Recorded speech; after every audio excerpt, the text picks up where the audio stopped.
On this week's episode, will Black Adam soar big at the box office? Are we taking a ticket to paradise? And what's the controversy with Bayonetta? All this and more as we reach our next stop, the PCC Multiverse. And we're back with another episode of the PCC Multiverse. This is Gerald Glassford from Pop Culture Cosmos, Game Source, Inside Sports Fantasy Football, and the Lakers Fast Break. We truly appreciate everyone out there listening to all of our great shows. And if you can, please give us that 5-star review wherever you get your podcasts. Plus, if you can like, share, subscribe, follow, or do anything that you can to support us right here at the Pop Culture Cosmos, the Lakers Fast Break, Inside Sports Fantasy Football, Game Source, of course, the great folks at Vampires and Vitae, and of course, the great folks at Wild Beyond the Witchlight, which is part of the Wizards and Wine Emporium. Plus, if you can go ahead and subscribe today, not only on those YouTube channels, but our YouTube channel at Pop Culture Cosmos, you'll get the latest notifications on when we go live on the air with the great shows. In fact, next week, gotta tell you, we're getting to PCC Multiverse 300 on next week's show. That's right, 300 of them will come next week on the PCC Multiverse. So you can get the latest notifications when we go live with number 300 if you subscribe today on YouTube. Plus, you can go ahead and check us out at popculturecosmos.com. And also, of course, the number one place to go on Facebook, with not only the fact that we are the number one tabletop RPG streamer where we've got tons of hours of RPG action waiting right there for you at the Pop Culture Cosmos on Facebook. We are also the best place to go for the latest news and information on the world of pop culture right there at Pop Culture Cosmos on Facebook. And if you could support all of that, it is sincerely appreciated. But it wouldn't be a PCC Multiverse without my good friend. She is our own mistress of the black curtain behind her from Pop Culture Cosmos. You got to go ahead and check out what she's doing today at Pop Culture Cosmos on Facebook. Also, as well, of course, her awesome games, Vampires and Vitae, Wizards and Wine, and Wild Beyond the Witchlight. They are just so fantastic games that you got to go ahead and become a part of. If you love role-playing, if you like delving into mystery, delving into comedy, delving into a whole bunch of delving into a fantastic adventure, there's no better place to go than the games run by her. It is my good friend. It is Melinda Ross. And Melinda, I almost fell asleep during the intro because the intro song, the one I chose, was pretty sleepy, and I almost was going doo doo doo doo doo doo. It was like with the soft piano, it was like. Oh, stop! It wasn't that bad. I'll send you some stuff. You didn't see me in the other room going doo doo doo doo. It was like, oh. But how are you doing, my friend? I am well. How are you? I'm actually doing pretty good. We've got a lot of momentum this week on the Lakers Fast Break because the NBA season has started. The Pop Culture Cosmos is going strong. Inside Sports Fantasy Football is still going live with a lot of great stuff that's going on. But Pop Culture is still going strong because we've got a lot of stuff yet still to come in 2022. The video game frenzy is going to start really kicking up with a lot of great releases coming up just before Black Friday. Of course, we've got Black Panther, Wakanda Forever. People are already targeting it for a $175 to $200 million opening when that comes out. And of course, we got what's coming up this weekend with a great matchup between George Clooney and Julia Roberts, their Ticket to Paradise. We'll talk about how that you should not sneeze on if you're thinking about there, but also what is the critical reception.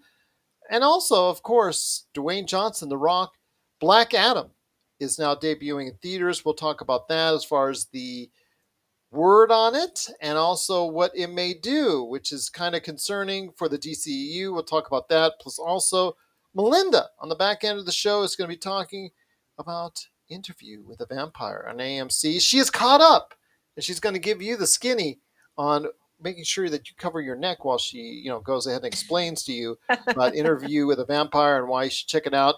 Speaking of funny stuff in the world of gaming that we talked about earlier, the interview with a vampire is one thing, but Bayonetta 3, which is kind of like a vampires thing, kind of in a way. But if you played the games, Bayonetta 1 and 2, one of the most critically hailed series of all time, yet no one's really played it. Bayonetta 3 is coming out this week, and unfortunately, there's a controversy that's coming alongside of it. We'll talk about how this, of all the games that are going to be released this year, didn't need this type of controversy. That's coming up later in the show. Plus, the MCU makes a surprise hiring as far as a replacement for Thunderbolt Ross. I've been asking for a replacement for Thunderbolt Ross to replace the late William Hurt. Who did they replace him with? It's a big surprise. We'll go ahead and share that thoughts on that. There's also as well the Vow 2. That came out as far as the Vow Season 2. The NVIXM controversy as far as the cult. The thing that actually got us a lot of views on our YouTube channel here is one of our highest rated conversations that's out there when I talked to Kelly Lanigan about the Vow on Season 1. The Vow Season 2 came out with some really interesting stuff. We'll talk about that coming up here in a bit. Plus also, if we have time, maybe some Andor, talking about that. But that was just kind of another filler episode in case you just wanted to go ahead and talk about that. But also, TJ Johnson will stop by with his thoughts on PlayStation and Xbox and how PlayStation is doing it again as far as opening up their mouth on the potential sale for the Xbox going ahead and purchasing the rights to Blizzard and Activision, and how PlayStation is still trying to not let them live it down. That's coming up on the show as well. But first, my friend, it is Black Adam and Ticket to Paradise, the first major heavyweight battle of the fall season as far as movies are concerned. Your thoughts first off on the Black Adam movie, because Black Adam is probably going to take the weekend here in the United States and worldwide. It is expected to do right around $100 million, and that's going to be a tough ask. And the only reason why I say that normally is because I wouldn't say that normally, because Black Adam with Dwayne The Rock Johnson in a highly anticipated movie should make a lot of money. But the critical reception or lack thereof, and the fact that it's got a 40 right now on the Metacritic, people are really, really upset about the critics on this one. I know Josh was all over social media, very angry about the response to Black Adam. Your thoughts on this? The DCEU, the Walter Hamada of the DC, head of the DCEU, just walked off the company earlier this week. He left Warner Brothers earlier this week because of what's going on with the DCEU. They still have up in the air as far as who's going to lead it going forward. And unfortunately, such an anticipated movie coming out with such tepid reviews, it can't help the overall look and the overall future for the DCEU. Yes, and everything that I've been reading has been saying that as a standalone movie, Black Adam is kind of messy. But on the other hand, some of the stuff that I've been reading is that this sets up what they're planning for the DC universe in a really good way. So I'm hearing kind of both things about the movie. As a standalone, but setting up stuff for everything that's coming after it, thumbs up. So, and I don't want to say that Black Adam, Dwayne The Rock Johnson himself, is a bad fit as that character, because the one positive I am hearing as well is that he is a fit for the Black Adam character going forward. Yeah, absolutely. And if this is what is going to kick off the resurgence of DC, and we're going to get a small break from Marvel for a hot minute, then I'm ready for that. I'm okay with that. After the first Wonder Woman movie came out, I haven't been super excited about the stuff that DC has done for their movies. I don't think that I'm alone in that. And it's really too bad. I mean, well, I guess we also had that new Batman movie as well with Pattinson. But yeah, that was pretty good. It was. And I'm excited and optimistic about what's coming after Black Adam.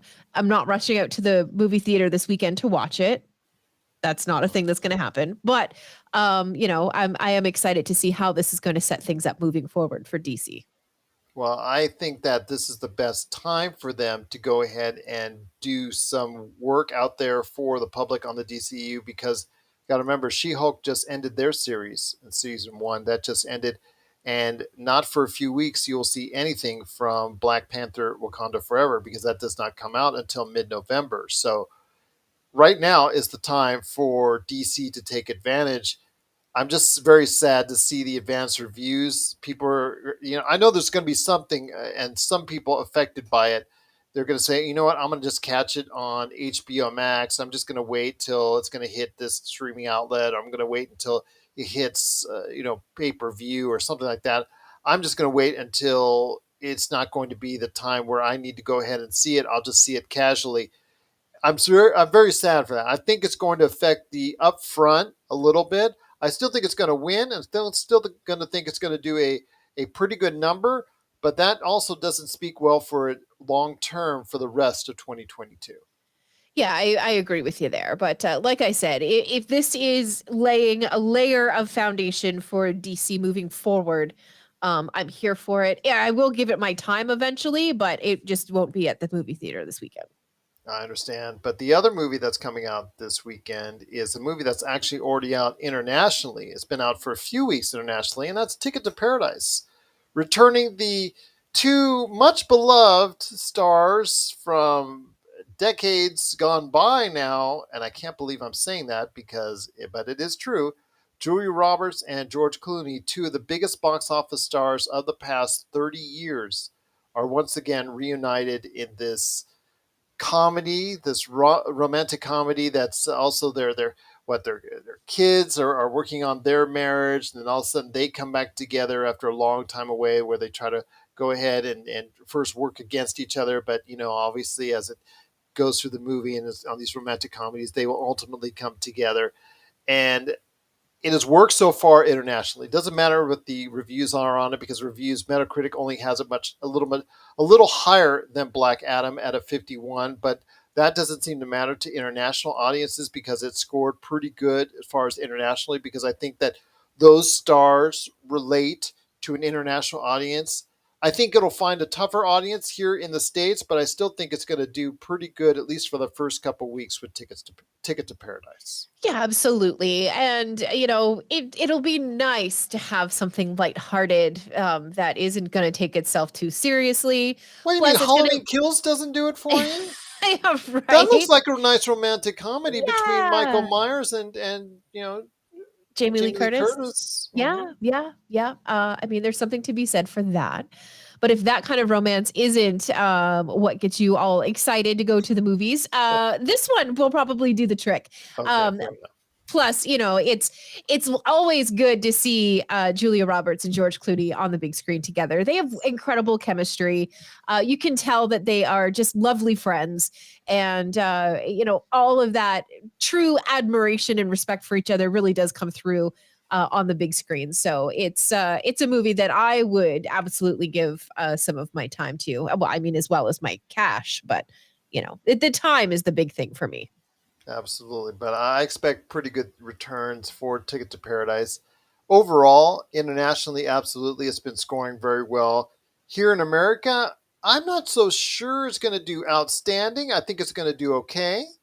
I just think that this will be a telling sign if a Roberts Clooney connection can still work in the States. The States is just, as far as this weird box office mentality that sometimes analysts can never figure out. And I think a Ticket to Paradise will be something that I think that will be, I guess, pretty much a litmus test for this type of movie going forward, because we've seen already this fall movies which we thought might do well. Amsterdam tanked at the box office. That could lose as much as $100 million for the studio. We talked about Don't Worry, Darling, which had all the big name cast, all the big name controversy, and people just after the first week just kind of tanked on it, and that's going to end up losing money. Just seems like I cannot figure out, and a lot of other analysts cannot figure out this marketplace here in the U.S. So I am using tepid reservation when I think that it's going to do okay, but not much more. when it comes to Ticket to Paradise. I really just think Julia Roberts and George Clooney, on the movie poster alone is enough for this movie to do well. And I hope so. It's I hope you're right. and I think that the opportunity to have a good romantic comedy is something that I think a lot of people are open to right now as well. Let's face it, the entire world has gone through a pretty rough couple of years, and having something lighthearted and enjoyable with two people who feel very familiar on screen, I don't think it can miss. I know we will play to an older crowd, and it all depends. This is something that you and I have spoken about before. That older crowd, the over 40, over 50 marketplace coming back to the theaters, that has been the last marketplace. That and the art, as far as the art movies being able to Right. score big. Those kind of movies have been the last movies for people to actually want to come back and go see in the theaters because of what's gone on with the coronavirus, because of what's gone on with the pandemic. So this, I think, would be a great litmus test. And I hope I'm wrong. I hope it'll do more than okay. I hope it does outstanding numbers this week. And I hope it fares very well against Black Adam. And I hope Black Adam actually for the DC and Warner Brothers, where we just talked about Walter Hamada already leaving his post as the DCEU chief and having nobody right there to replace him.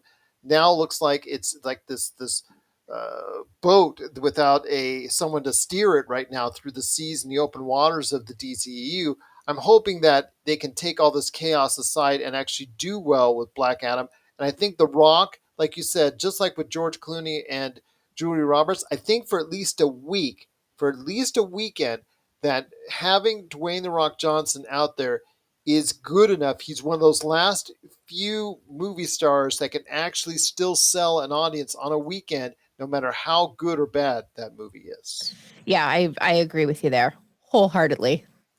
What are your thoughts out there on Black Adam and Ticket to Paradise? We'd love to hear your thoughts on this because, again, these are two of the higher profile releases of the fall, and we're excited to hear your thoughts on it. Both have not gotten the critical acclaim, but Ticket to Paradise is already doing well overseas. Will both these movies do well here in the States? I am sincerely hoping so. And we'll hear some thoughts with Josh on the Monday show on that because he already has some all over the place on social media. Anytime that a big high profile movie gets trashed on by the critics, Josh has instantly says, you know what, I'm gonna like this movie. So we'll see if he does. But what are your thoughts out there on Black Adam and Ticket to Paradise? Please let us know your thoughts. popculturecosmos@yahoo.com.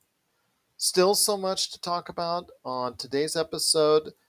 Something I've been wanting to talk to you about for a little while now has finally come back after I think like a 2-3 year-ish hiatus, which I saw during the pandemic, and that was The Vow.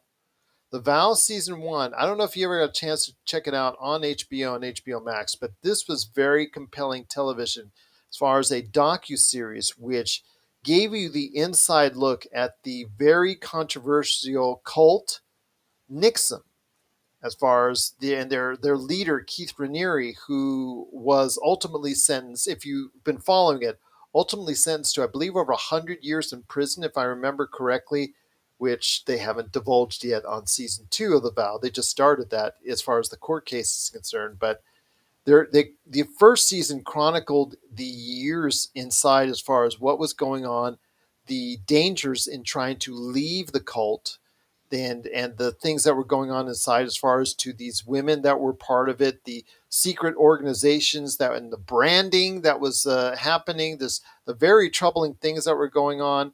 Your thoughts on this, and also the building of a worldwide corporation when it concerns this cult. Your thoughts on The Vow season 2. It comes back with already the main individuals involved being arrested, being arraigned. They're in court fighting for their very lives. Keith Raniere, as the head of this, is now, according to season 2, we already know what happens, like I said, but in season 2, he's now fighting for his life in federal court. All of his compadres, which were at one time testifying with him and fighting with him, are all made deals, plea deals. They bailed out on him, so there's no longer a group; it's just him. Your thoughts on The Vow season 2? Is it something you might be interested in watching? There is, I equate this in a very strange way to the obsession that everyone had with the Tiger King. I think there is something incredibly interesting about a bizarre situation for the majority of people. There's And it came something, out at the right time, yeah, absolutely. I think that just like Tiger there, King. yeah, I think there's something voyeuristic about it. And I think that that helps to make it feel compelling and to keep that what's going to happen next thing going. Mhm. I think that there's a lot of can you imagine conversations happening while the show is on? And anything, any kind of content that can make you do something like that is already successful. So the fact that people are still very excited about a second season and then where the second season is going to take us, I think is good TV. Good Absolutely. TV. It's Yeah. good TV, but if you get a chance, Melinda, if you've not seen it already, I Mm. recommend to everyone out there. Yes, Tiger King was very compelling for Netflix.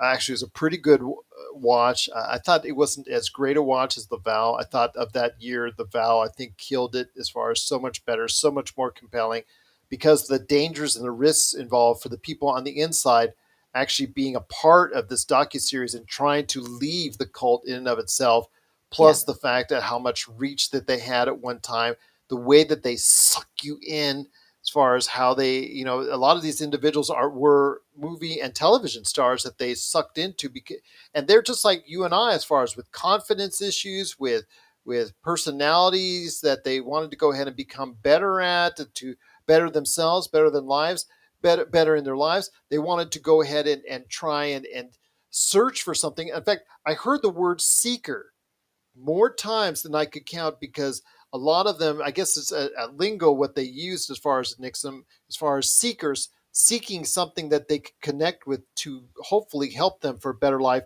That unfortunately with this cult, for many, turned very, very wrong.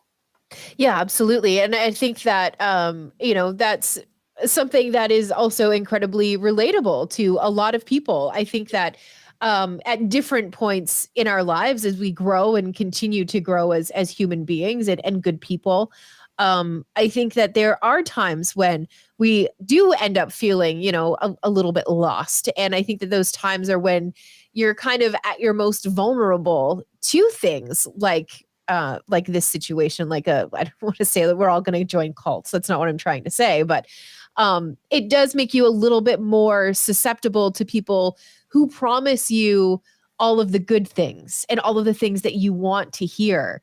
And I think it makes it easy to sign up for stuff like that. I obviously eventually it leads to what have I done?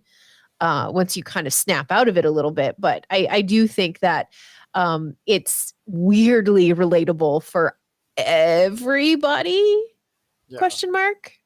Well, and then obviously where it went as far as the sex trafficking, and that was what they're being, Hmm. accused of, the all the Yeah. fraud and other stuff that was into it. But yeah, just a very, very troubling thing. If you, but still, very, very well done docu series. If you see season one, and then the first episode dropped this week of season two, so please, if you haven't already, go to HBO Max, check it out. It is well worth the watch. And yes, I am saying this from the vantage point of two individuals that probably are being accused of being part of a cult with Dungeons and Dragons, as they used to say in the day. Yep. Dungeons and Dragons, Absolutely. that's a cult. That's a cult. That's a cult. Yep. Yep. If you saw And Stranger Things from this last season, that they played on that quite a bit, from the yeah, and 80s. So I mean, and don't think that that kind of rhetoric around Dungeons and Dragons is over. I read an article just a couple of days ago that, kind of drug up all of that stuff from the 80s, and you're just like, oh my goodness, that's not true. it's a It's a cult. bunch of It's a people. cult. It's people sitting around in their pajamas yelling at pieces of plastic for not rolling good numbers. That's what D&D is. Pretty much Yeah, indeed. Plus, also role playing to a certain time, of and course. Yeah. plays that maybe they would have want to be part of. And an adventure, if it's a really good one that's compelling. People just like enjoying stories, and that's what D&D does. As far as what it does for people, when it's a really good story that's being told that you want to be a part of. But I can see the parallels of how you can be drawn into a world of D&D, but what these people were drawn into with NVIXM was something much more serious, something that Of they committed course. their life, their Yeah. finances, and so Mm-hmm. much more to, that was really just at the time. There's not many things, Melinda, that just perk my eyes up and gets me surprised anymore at the age of 53, as we always say, as well, as far as Yep. you're using the Yep. Melinda age meter there. Yeah, it's years But old. there's not much in life that actually shocks me at this age. Mhm. When I watched that, there were some moments that actually shocked me and surprised me, that how in the age of modern way of living in the 2000s, this is not like this happened in the 70s, in the Right. 80s, or the 60s. This happened in like 2005, 2010, 2012, 2000, even as late as 2015, this stuff was going on. Yeah. That's what surprised me. That's what surprised me most. Yeah, and I think that that is also what people legitimately find scary about watching shows like that, is that it is very recent. This isn't something that we're talking about that happened 40, 50, 60 years ago. And it's again relatable to how you get sucked into these things. And yeah, I think that it's one of those things that just about anybody can imagine themselves at some point in their lives being susceptible to and falling into. Absolutely. Says the woman who's running the Vampires and Vitae cult, which you can catch right now wherever you get your podcasts. I'm kidding. I'm kidding. It's not a cult. But you got to go ahead and check it out wherever you get your podcasts. But I want to hear everyone's thoughts. The Vow Season 2 dropped their first episode this week, just starting the trial of Keith Raniere, although it was very compelling to see that they were all going to testify out together. All the defendants were going to be unified as a group to fight the government in their trying to go ahead, and all the accusations of what went on.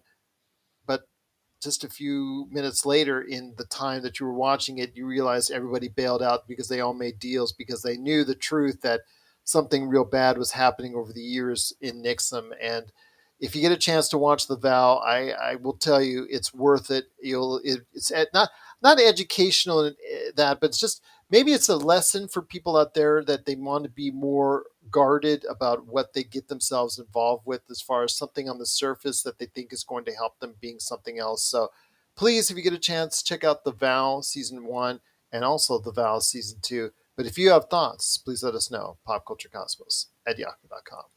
Well, my friend, before we hit the break, and then TJ Johnson right after it, I wanted to go ahead and touch on one last thing, and that the rumor I saw last week, I didn't want to report on as of yet, did come true, and it dropped on Monday, that Harrison Ford will be joining the MCU as Thunderbolt Ross, replacing the late William Hurt.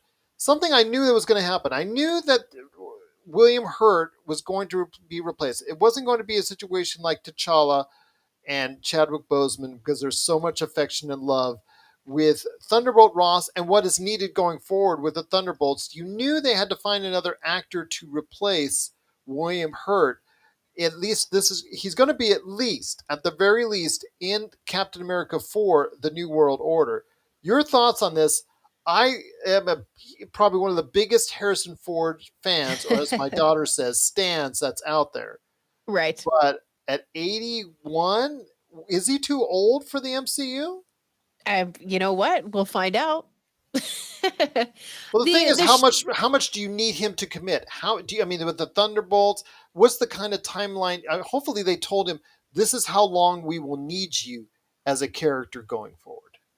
Yeah, I imagine so. And I think that they're probably approaching it the same way that Star Trek approached Picard. Mm-hmm.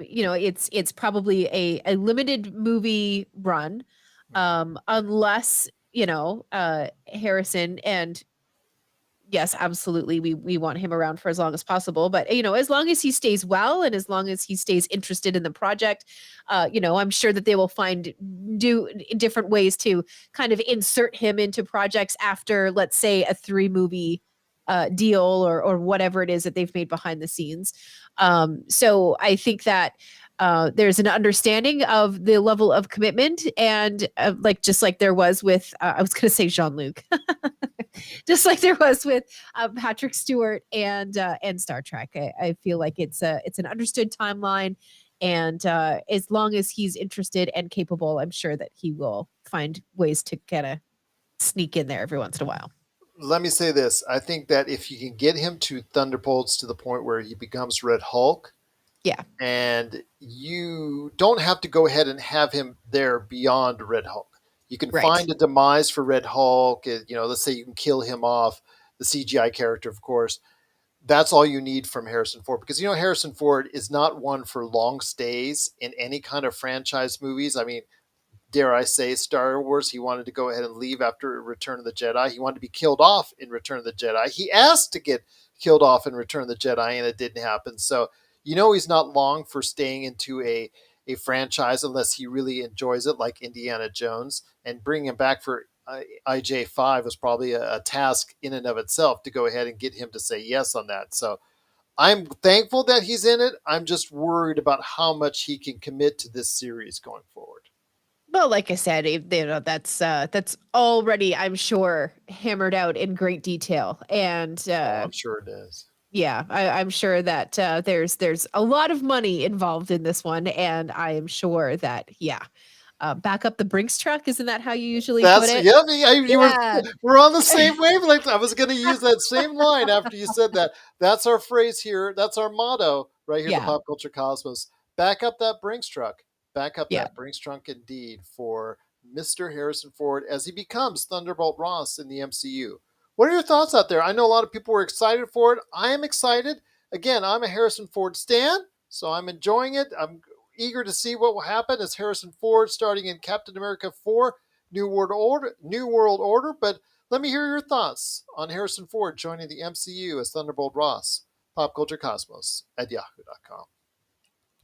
Want to thank so much TJ Johnson for being on the show today, for being part of the program and sharing his thoughts on Sony and Xbox, and that continual venting of Sony being so angry at Xbox for the acquisition. And they're trying to really moan and groan out there so they can get the UK, because the UK is currently reviewing this acquisition by Xbox of Blizzard Activision, and they're trying to go ahead and evaluate now. So Sony's putting in his 2 cents. So I appreciate TJ Johnson sharing his thoughts on that. But Melinda, as a PlayStation fan, did you want to share anything like that before we head on out? I mean, I didn't realize that things Oh were yeah, up in the Sony is, air, and yeah. This challenge week, after challenge after challenge, huh? yeah, Sony is still moaning and groaning out there about it. They're saying how they're so going to be so much behind the eight ball, and poor us and poor us. And then Xbox is playing mind games as well with the UK, as far as, because they get to go ahead and approve it first, and then the US takes a look at it with the SEC. They still haven't taken a look at it yet, but Right. it's funny because Xbox is saying, well, we're only number 3 and we're so small compared to PlayStation. We need this to help us out. And PlayStation's like, well, we're so small, and with this it happens, it's going to create such a problem for us. And I'm like, give me a break, both of you. Just stop it. Come on. Just Yeah, get, yeah. absolutely. It's two titans fighting over a crumb. That's what it Absolutely. is. Yeah. Yeah. And I mean, if Xbox wants to pay $67 billion dollars or whatever they paid for Activision Blizzard, let them go ahead and do it. If they want Call of Duty, let them go ahead and do it. It's going to challenge PlayStation to hopefully make a good first person shooter game. That's the bottom line right there. Sometimes I want to say competition only makes you better, but this is Yeah. a kind of not quite that kind of situation. But it, maybe they need to let the sale go through. Maybe this is what PlayStation needs to kind of get that kick in the butt and get things going again. Because Absolutely. I can remember just. You have the Brinks truck, I have the hype train. I remember the hype train being all about PlayStation for ages and ages and ages. And it just doesn't feel like there's as much kind of hype surrounding PlayStation anymore. Perhaps it's because the PS5 has been so frustrating to get a hold of. I don't know. That could be the case. But again, nobody has more first party hits, quality games than PlayStation. Mhm. Nintendo comes close, but once you get beyond the realm of Mario and Zelda, Yeah. it gets a little iffy from Nintendo's vantage point. And Xbox, we know Halo, that's had issues this time around. Gears of War, we haven't seen anything yet in recent years first party games have always been an issue for them as far as finding something that can really connect with a worldwide audience. So Sony has had that thing in as far as making great first party games. They now have to make a great first party first person shooter. And I think that this is going to give them the impetus to go ahead and do just that. Yeah, I hope so. I hope that it's a shot in the arm for the creative department and the development department, and I hope that they're able to pull something together and make something great. Before we head on out, my friend, speaking of video games, out this week is going to be Bayonetta 3 for the Nintendo Switch, a series which has been critically lauded. And I mean critically lauded. It's one of Mhm. the most hailed games. It is something that if you weren't a gamer and you were asked, what are some of the best overall series on Nintendo platforms?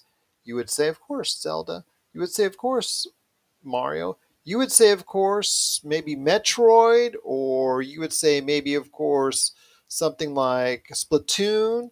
All solid IPs, all great IPs, but one of the highest rated IPs with their first two games that have come out on these systems, the Wii U and I think the first, yeah, the Wii U, and then after that on the Switch was Bayonetta 1 and 2. And those were, for a long time, just exclusive games on those platforms. They came out to huge, huge critical response, but very few people played them. And with Bayonetta 3 coming out, I don't know what the scores are for it yet. I'm anticipating something really solid to at least really good to at least really very good for it. Unfortunately, the bad has come out of it for a game that really absolutely needs no bad pub, or else there's going to be lost sales. And it doesn't need lost sales for a game that doesn't sell very much, because voice actress Helena Taylor, who actually voiced the Bayonetta character from the first two games, was not the voice behind the third, because she was offered and actually broke an NDA to tell everybody that Platinum Games only offered her $4,000. So in step Jennifer Hale, which we all know from Mass Effect and so many other games. She's one of the she's probably the preeminent female voice actor in the industry. But your thoughts on this, Helena Taylor, who did a magnificent performance and a magnificent job in numbers 1 and 2 for Bayonetta, not in there for 3. They gave her a lowball offer. She went public about it. It's probably going to get very messy before it gets any better. This just doesn't help a critically hailed but low selling game at all in Bayonetta. Just to me, it's a very ugly situation that's probably going to get a lot worse. Yeah, I tend to agree with you there. And I, am fortunate that I have a couple of voiceover clients myself. So I do a very small amount of voiceover work and would love to do more. But the industry isn't what it once was. And those jobs that pay lots of money are few and far between. But hearing that an actress, or sorry, a voiceover actor who has been working on a video game was offered an offer like that is incredibly disappointing, but it's also not super surprising. Yeah. And it's really too bad, because now you have, a great voice actor who he has lost out on a gig because of a situation that was unfair to start with. I also know through some of the reading that I did before we jumped on the air that the boss of the Platinum Games. yes, thank you. He has said that that absolutely did not happen, and that things have been blown way out of He proportion. said, And she said. exactly, yeah, it's kind of turning into a little bit of that. And Jennifer Hale released a statement, and she said she couldn't say much because of the NDA. But she did say that there are a lot of people aside from the people who voiced the characters who've worked on this, and they don't deserve to have all of their work being boycotted because of a he said she said situation. So I don't know if Jennifer knows more than the rest of us about exactly what happened with Helena, but it's an unfortunate situation, but again, not super surprising. And again, it just all leads to even a few lost sales for Bayonetta 3 is going to be a killer for the series. This could Yeah. end Bayonetta for good. And that's something that's tragic because, again, it is up until Bayonetta 3 one of the highest rated IPs on any platform. We're Yeah. talking a game that in both 1 and 2 have been in the 90s on Metacritic. So Yeah. it's just disappointing to see this happening to a series that needs as much love as it can get. Yeah, absolutely. And, this may be something that if it wasn't on someone's radar, it's on their radar now. It could drive, a little bit of curiosity to see what the game is about. So it may have the opposite effect once things start to shake themselves out. And that would be, again, very disappointing as far as if it hurts in any sales whatsoever. But to give you an idea, Bayonetta 2, 92 overall in Metacritic, Bayonetta 1, 90. I mean, there's Right. not too many series that are out there that have both their entries in the 90s of universal acclaim. I really Mhm. want to stress that universal acclaim from gamers and gamers worldwide that have played it. But again, so few gamers have bought it and played it. It's just sad to see that this game might actually end with Bayonetta 3. Yeah, that would be the ultimate disappointment. To see something end because of an unfortunate situation. Whether it's 100% true or not, or whether the company is telling the real truth or not. Um, the damage has been done at this point, and really it's really too bad when you start to see stuff like this happening. But like I said, it's not unusual news. It's not unheard of for lowball offers like that to come by the way of voice actors. So yeah, I guess we'll just have to wait and see what really happens with it. It is coming out in the next few days on the 28th. So Yeah. please, just I don't want to say boycott it because I do want to support the voice actor involved, Helena Taylor, but I also want to support the actual gaming company that makes this because it is the game that needs as much love as it can get. So I'm caught between a rock and a hard place. This sucks, Melinda. This sucks. But you're really not though, Gerald. Like if you have enjoyed the games, I and if this did or did not happen exactly the way that it has been said by either side, Mm. you're one way or another, anything that you touch, anything that you watch, anything that you look at has something unfortunate attached to it. Just about everything does. Yeah. Um, so if this is a game that you have loved, I don't think that this is the thing that should force you to stop playing it or stop supporting it or stop taking part in it. By all means continue on, but be aware and have this in the back of your mind. And if we hear stuff like this coming up again from the Bayonetta camp, then that's going to add a little bit more credence to it. And at that point, maybe that's when we start to kind of make a decision and make some of those tough calls about not wanting to continue to support it. But for right now, I think until we know more about exactly what happened and we kind of get to the bottom of he said, she said, I don't think that this is reason enough or cause enough to go ahead and pull the plug on it. What are your thoughts on the controversy surrounding the upcoming release of Bayonetta 3? Is it something you're going to bypass and still play the game anyways, or are you going to support the fight that Helena Taylor is having against Platinum Games and deciding not to buy it? Or if you have a Switch, did you even care at all about Bayonetta? Hmm. And that's the most important thing because the fact is, if you didn't care at all about the series before, is this going to make you not even care even less about it now? Please let us know your thoughts, popculturecosmos at yahoo.com. My friend, it's been a fantastic episode. You knocked it out of the park as always. 300 is coming next week for us here at the PCC Multiverse. I cannot wait.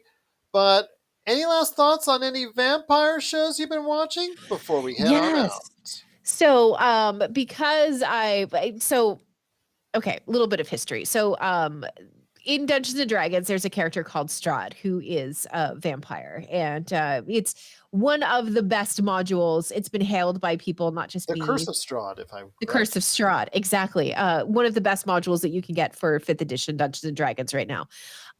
But Strahd was my gateway vampire into the world of Anne Rice. It was Strahd who led me to Anne's, which was so strange, and what a weird way to go about it. But as soon as I discovered Anne Rice and Lestat and Louis and Marius and Pandora, and the list goes on and on and on, I was hooked. So with the unfortunate passing of Anne Rice, I'm still super sad about it. I'm thrilled to see that her legacy is carrying on the way that this television show is being done. They've made significant changes to the story. Some of the dialogue is mirrored perfectly to the movie that came out in the 90s with Tom Cruise and Brad Pitt. There's like exact lines that you'll get every once in a while, and just like, hey, I know what that's from. I saw that in the theater back in the day. But I've enjoyed the changes that they've made. I'm here for it. I think it's a lovely update to the story, is one way to put it, because I believe it came out in like 1979, Interview with a Vampire. But it absolutely is something that absolutely deserves your attention and absolutely deserves your time. Definitely not a show for children. I will let you know that. The way that Game of Thrones is not a show for children, neither is this. Let me just put it that way. But you've enjoyed your time with the series so far. Oh my gosh, it's so good. And it's beautiful to look at. The characters are tragic and broken and powerful and beautiful. It's so good. Please give it some of your time. It deserves it. It really does. Once again, that's Interview with a Vampire. You can catch it today on AMC. And again, Melinda, just so great to have you here. Looking forward to next week when we're talking 300 on the PC Multiverse. Also on Monday's show, Josh and I are going to be talking about the results of Black Adam. He has a lot to say on that, especially with the critical advance. We're going to talk about Ticket to Paradise and a whole lot more. So please join us on Monday for the Pop Culture Cosmos, and next Friday for a special PCC Multiverse number 300 indeed. So for Melinda Barkhouse Ross, this is Gerald Glassford. It's another beautiful day in paradise right here in the PCC Multiverse. We thank you for listening. And here's hoping you have yourself a great